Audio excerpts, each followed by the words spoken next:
You know your sister wants everything to be perfect, Mom said over the phone, her voice dipped in artificial sweetness.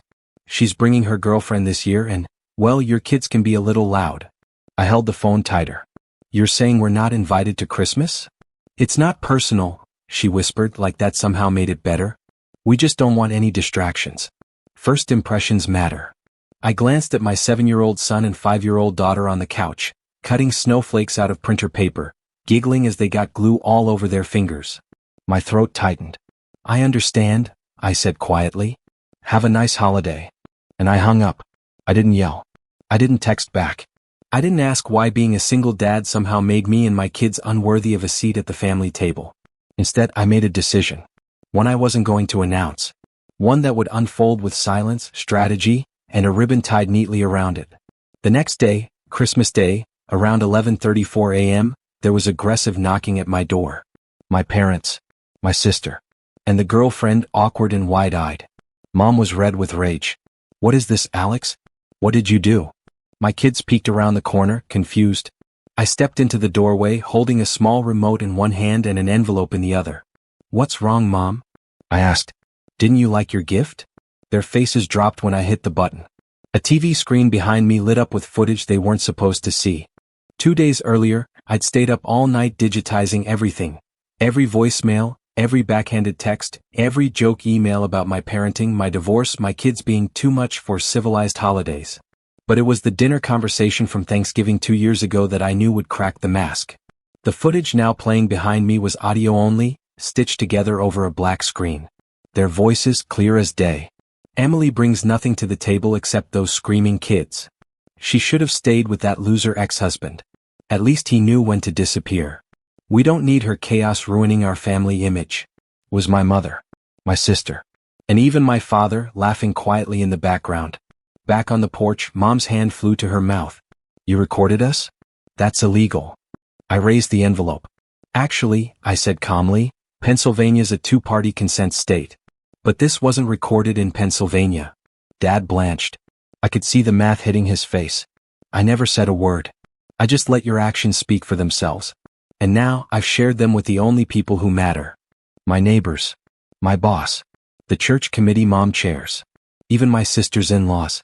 The Christmas group text had gone out at 10 a.m. sharp. All I did was press send. I told you I understood, remember? I said, voice cool. I just didn't say what I understood. My daughter stepped beside me holding a cookie. Grandma, why are you sad? Mom looked like she might cry. I looked down at my girl and smiled. She's just realizing what Christmas really means. Mom's voice trembled. You humiliated the whole family over a misunderstanding? I raised an eyebrow. Is that what we're calling, don't bring your kids because they'll ruin the aesthetic now? My son peered out the window, watching my father pace back to the car like it might save him. My daughter, still in her glittery reindeer pajamas, held my hand tighter. I leaned against the doorframe. Let's be real, Mom. If it were a misunderstanding, you would have reached out before my email went viral. Her eyes widened. Viral. I nodded toward my phone. Your committee chair called. Said the church is reviewing your position. She used the word tone deaf. And Jenna's father-in-law? The one with the private firm. Mom went still. He emailed me directly, I said. Asked to set up a meeting. Said he always thought Jenna's family was a bit plastic. Jenna's voice cracked behind her. You're just bitter. No one cares what you think. That's the thing, I said, finally stepping outside. You all convinced yourselves I was nobody, that my kids were liabilities, that my divorce made me weak. But I built something while you were busy polishing your silver forks and pretending kindness was conditional. I pointed behind them. My neighbors brought their kids. They brought gifts. They brought love. That's Christmas. Not exclusion. Not performative perfection. Dad returned from the car, silent. Mom looked like she'd swallowed glass. I stepped aside. You're welcome to come in. But my kids come first.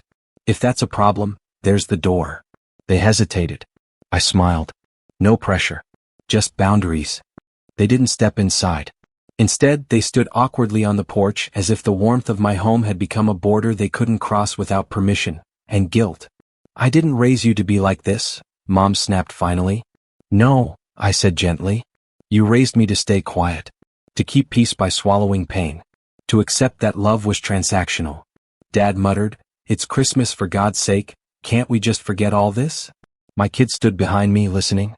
And I knew I wouldn't let them grow up thinking forgiveness required erasing betrayal.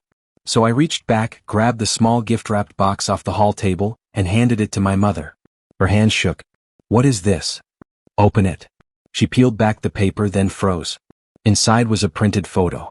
A snapshot of my daughter 2 years ago, crying quietly in the corner of a family gathering, ignored, unacknowledged. On the back in thick ink I'd written, "This is what exclusion looks like. Congratulations, you made her feel like a stranger in her own family." She looked up, her eyes brimming. "That's not fair." "No," I said softly, "what wasn't fair was how you made us feel. Year after year." I stepped back and closed the door, not in anger but in peace. Inside, my daughter laughed as hot cocoa spilled on her sweater.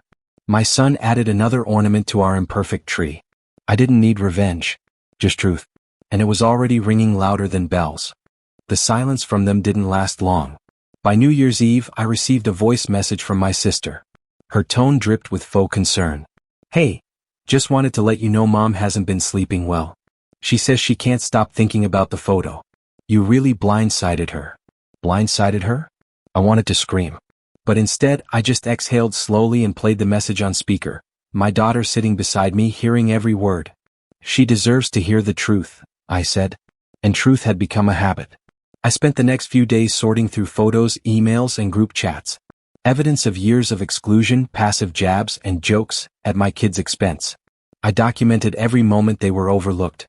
Then I did something they weren't expecting. I uploaded a private blog post titled, "A Christmas Without Us." It wasn't angry. It wasn't bitter. It was just real. It told the story of my kids wrapping gifts for people who didn't want them there. It included that photo, my daughter in the corner, and others. Empty chairs with their names taped underneath, untouched gifts left beneath the tree. By the end of the week, 36 members of our extended family had read it. And the messages started rolling in. "I didn't know it was that bad. You always seem so quiet. I'm sorry. I stopped coming to those dinners years ago for the same reason." I didn't post it for revenge. I posted it for the quiet ones in every family who are too afraid to say, "This isn't love."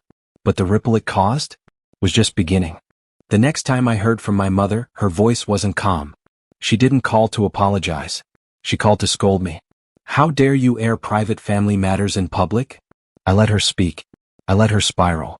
Then I calmly replied, "It wasn't private when you humiliated my children." Click. The line went dead. But something had already shifted. The silence that once felt like exile, now felt like peace. I focused on my kids, on healing. We started new traditions. Our own dinners. Our own tree. Our own joy. No forced smiles. No tiptoeing around image. And then it happened. An invitation. Not from Mom. Not from my sister. From my cousin Raina, the one I hadn't seen in years. "Hey, my parents read your post. They've cut ties with the family drama too. We're hosting something next weekend. Just the good people. Come." We went. And for the first time in forever, my kids were treated like they mattered. My daughter smiled like she meant it. My son fell asleep in my lap, safe. That night I checked my inbox again. More messages. More people reaching out. One from my aunt, simply read, "We should have stood up for you years ago. Can we still try?" And I realized something. What they tried to destroy had bloomed in the open. A new family. Chosen, not assigned. But the best was still to come. Because my mother, obsessed with reputation, had just made a mistake. She tried to save face publicly. And the internet doesn't forget. Mom's post showed up 2 days after our cousin's dinner. It was a carefully filtered photo of her with my sister and the in-laws, posed smiles, champagne flutes, and that insufferable caption. "Family is everything. So grateful for this beautiful night surrounded by love. 2 hearts #blessed. Except, she tagged the wrong account. Not my sister's real profile. She tagged the parody page, created by someone who had been following my story. The same one that had been sharing screenshots of our texts, selectively blacking out names, and letting people guess which golden family it was. The post went viral. Within hours, people began stitching receipts together. The callous text messages. The exclusion. The way they weaponized family values. Even people outside our circle were commenting things like, "If this is who I think it is, yikes. No wonder your son doesn't show up." Imagine choosing your image over your own grandchildren. Mom panicked. She called me furious. accused me of sabotaging her. But I hadn't done anything. I had spoken my truth. The world simply listened. When I didn't pick up, she left a voicemail through tears. We didn't think it would get this far. You've made your point. Just come home. Please. But home was where my kids laughed freely now. Where no one measured their worth by silence. I looked at the screen. Didn't reply. Not yet. Because I wasn't done. The final move was still waiting. I waited until New Year's Day to respond. Not with a call. Not with an apology. But with a gift. A handwritten letter folded neatly inside a manila envelope, left in their mailbox. Read. You taught me family is conditional. That love comes with rules. That image is more important than inclusion. You taught me everything I needed to unlearn. And for that I'm grateful. I didn't sign it. But I knew they'd recognize my handwriting. 2 days later, a box arrived at my door. Inside were Christmas cards my kids had made over the years, the ones they never displayed. A broken picture frame from my old bedroom. And a sticky note in Mom's writing, return to sender. I smiled. Not with pain. With peace. Because closure doesn't always come wrapped in bows or apologies. Sometimes, it arrives in silence and feels like freedom. The next time they reached out, it was my sister. She messaged me after her girlfriend dumped her. Apparently, too many red flags in the family. The perfect image had cracked. I didn't respond. I took my kids ice skating that night. Hot chocolate in hand, laughter echoing across the rink. Because this was real. And finally, we were free to write our own version of family. No rules, no roles, no performance. Just us. Healing. Home.